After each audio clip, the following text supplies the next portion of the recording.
Hey guys, in this video I'm going to show you how to get emails into Notion. If you find this video helpful, please consider to like this video and subscribe to my channel. In saying that, let's just jump straight into the video. Okay, so the best way to do this is to open up Notion and then sign into your account.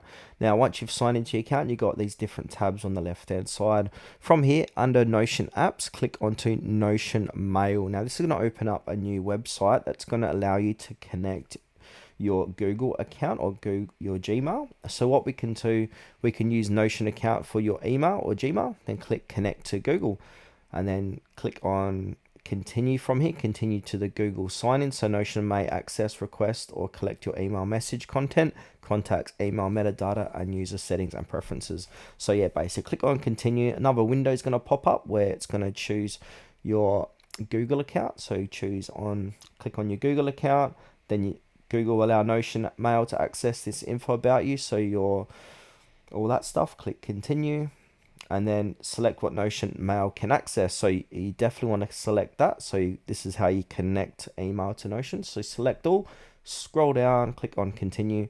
Now this is just going to basically confirm or head back. So yeah, so now if we go back here, refresh, your Google or your emails is now connected inside of Notion. Now to double check that it's connected, go ahead and click onto Notion Mail again. And now this is going to bring up a new page where it's going to say inbox, your email account. And then on here, you can see this is connected and you can muck around all the settings in here too. So click continue and all that stuff. If you want a video of how to set this up, let me know in the comments below.